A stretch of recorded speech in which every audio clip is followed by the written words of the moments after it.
नमस्कार, आज फिर स्वागत है आपका दिल की बात प्रकाश के साथ में।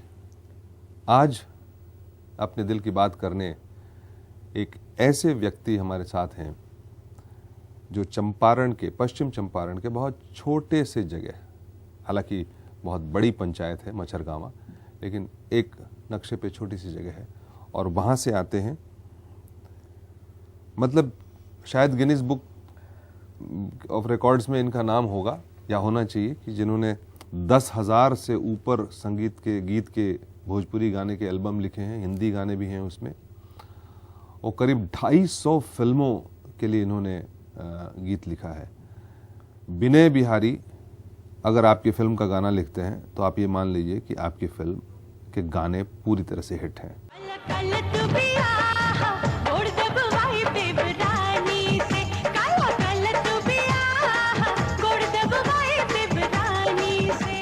भोजपुरी दुनिया का एक ऐसा नाम जिसकी कलम से मिली भोजपुरी गीतों को नई पहचान। खैलू कैलू तन बुलंद अब खैह सकरकंद, अलग भइल झारखंड अब खैह सकरकंद। विनय बिहारी गीतकार, संगीतकार, अभिनेता और अब विधायक विनय बिहारी बेतिया के जोगापट्टी प्रखंड के मचरगांवा गांव के रहने वाले विनय बिहारी की प्रारंभिक शिक्षा गांव में ही हुई।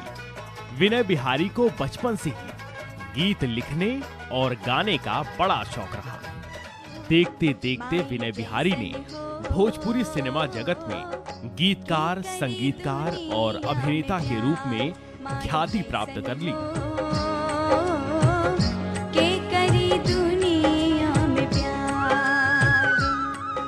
भोजपुरी के सैकड़ों गीत लिखने वाले विनय बिहारी अब भोजपुरी गीतों के पर्याय बन चुके हैं। ना भोजी करब ना बियाह, बचल रहिम परेशानी से, ना करब ना बियाह, बचल रहिम परेशानी से। विनय बिहारी की पत्नी चंचला बिहारी भी पति की इस ख्याति से काफी खुश हैं। हमें बहुत खुशी हो रही है कि वो विधायक बन गए हैं, और चूँकि हम भी एक जनप्रतिनिधि हैं और बहुत बड़ी जिम्मेवारी होती है जनता की जिम्मेवारी निभाना, इसलिए इसको ईमानदारी से वो निभाएं, जनता के बीच जो भी वादे किए हैं उसको पूरा करें, और मुझे सबसे बड़ी खुशी है कि वो विधायक बन चुके हैं। अब देखना दिलचस्प होगा कि लोगों को अपनी कला के माध्यम से लुभाने वाले विनय बिहारी राजनीति में कौन सा मुकाम हासिल करते हैं। मैं अपने शो पर स्वागत करता हूं आपका विनय बिहारी जी, और बहुत खुशी है कि आप हमारे साथ हैं। मैं अक्सर सोचता हूं, मैं भी उसी इलाके का हूं जिस इलाके से आप आते हैं, कि आपके मन में बचपन में मतलब कैसा माहौल था, गाने और संगीत और तुकबंदी कैसे आपके मन में आई? सबसे पहले तो मैं आपका चरण छू के प्रणाम करूंगा। आप हमारे गार्जियन हैं और हमारा आपका घर, दोनों घर के बीच की दूरी 6 किलोमीटर है। बचपन में भी मैं आपके घर पे आता था और आपके विषय में सुनता था, गांव में बहुत खुशी होती थी। जहाँ तक हमारी प्रारंभिक शिक्षा और गायन संबंधित जो बात है, उसमें हमारा पारिवारिक बैकग्राउंड जो है वो कहीं से भी म्यूजिकल नहीं है। मेरे पिताजी शिक्षक, मैं 3 भाई, बड़े भाई IAS ऑफिसर हैं और मैं मझला हूँ, और मुझसे छोटा भाई कृषि कार्य में है। मेरे पिताजी की इच्छा थी कि बड़ा IAS बना, दूसरा IPS बने। उनकी तमन्ना थी कि मेरा लड़का जो है SP बने। मैं नहीं बन पाया, उसका मुझे खेद है। और म्यूजिकल माहौल की जहाँ तक चर्चा करें तो हमारा गांव, जैसा आपने बताया कि नक्शे पे छोटा है लेकिन बड़ा गांव है, 2 पंचायत है उसमें।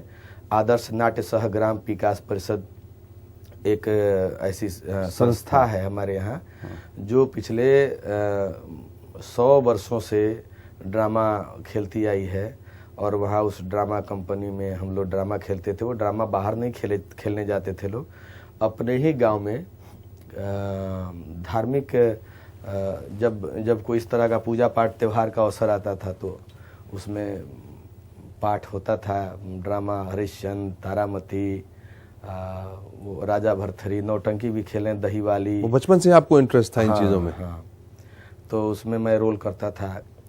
लिखने का शौक तब हुआ जब वो कीर्तन मंडली के जो गाना लिखने वाले थे, वो हमारे एक चाचा थे, वो डॉक्टर थे पेशे से, और वो हमेशा उनकी बदली हो जाती थी, कहीं कहीं चले जाते थे, तो मैं ही तुकबंदी करता था, नए नए फिल्मी गानों पे पैरोडी लिखता था। और उस गुण ने मुझे यहाँ तक पहुँचा दिया। परिवार से कोई सपोर्ट नहीं मिला, क्योंकि हमारा जो परिवार था म्यूजिकल है नहीं, आज भी नहीं है। कहीं से भी पिताजी नहीं चाहते हैं कि हमारे परिवार से कोई म्यूजिक लाइन में जाए, इस फील्ड को।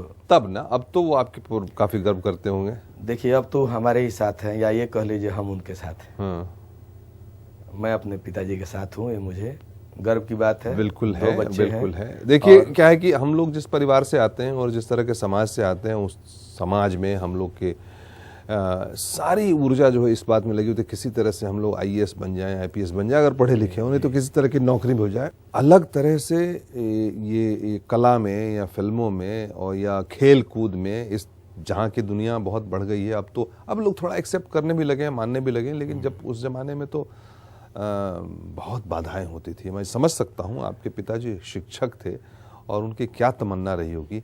मेरा पहला कैसेट आया था तो मैं बहुत मार खाया था।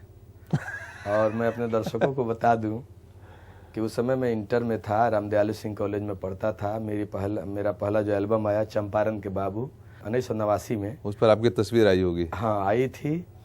और मेरे पिताजी ने इतना मार मारा कि मैं पैंट में सुसु कर दिया। मेरी दादी ने मुझे बचाया।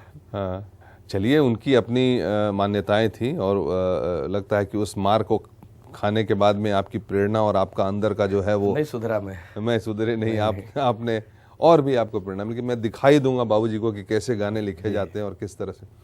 मैं जानना चाहता हूं आपकी जो ये गानों में जिस तरह की बातें होती हैं, जिस तरह की सिमली होती, कहाँ से आप ये रेफरेंसेस लेते हैं? जीवन से, गाने से तुकबंदी तो करते हैं, बट आपके जो कल्पनाशीलता है वो कहाँ से आती है?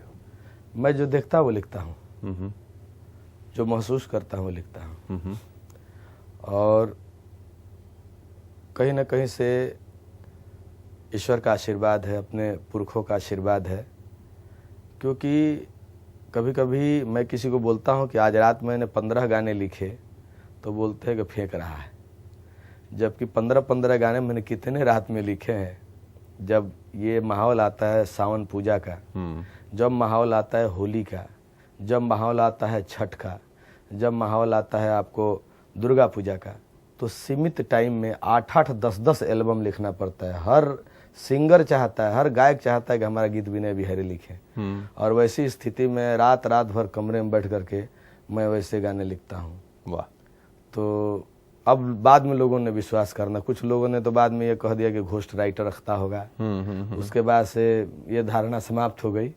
जब बैठ करके उनके सामने ही गाने लिखने लगा तो वो लोग बंद हो गए बोलना, उनका बोलना बंद हो गया। प्रतिभा आपकी कमाल की है, मतलब इतने प्रोलिफिक आप हैं और इतने सारे तरह के गाने आपने लिखे हैं, चाहे वो भक्ति के गाने हों, चाहे वो रोमांटिक सॉन्ग हो, चाहे वो भक्ति वाले गाने हों, चाहे वो मतलब थीम से रिलेटेड गाने हों, किसी भी तरह का। कई बार फिल्मों में जो है क्या कंटेंट है, क्या थीम है, उस पर हम लोग गाने लिखवाते हैं। कमाल की प्रोलिफिक राइटिंग है आपकी। गाने आपको अपना लिखा हुआ पहला गाना याद है क्या? पहला गाना जब मैं लिखा था उसको स्कूल में गाया था। उस समय स्कूल में शुक्रवार के शुक्रवार वो सांस्कृतिक कार्यक्रम होता था, 1 घंटे का। गाने वाले बच्चों को सभी बच्चों के सामने खड़ा करके गवाया जाता था। एक पिक्चर आई थी भोजपुरी की धरती मैया, उसमें गाना हिट हुआ था, केहू लुटेरा केहू चोर हो जाला, आवेला जवानी बड़ा शोर हो जाला। केहू लुटेरा केहू चोर हो जाला, आवेला जवानी बड़ा शोर हो जाला। श्रद्धेय गुरु लक्ष्मण साहबादी जी की रचना है। अशोक चंद जैन जी की फिल्म थी। मैंने उस पे गाना लिख करके उसका पैरोडी गाया था। मास्टर लुटेरा चेला चोर हो जाला, आवेला परीक्षा आंख में लोर हो जाला। वाह वाह वाह वाह। बड़ी अच्छी बातें हो रही हैं विनय आपसे, और आपके आगे की जर्नी जो है कि किस तरह से आपके कैसेट्स और एल्बम और क्या क्या प्रेरणा स्रोत बना आपका, इसकी बात हम जारी रखेंगे एक छोटे से ब्रेक के बाद लौटेंगे।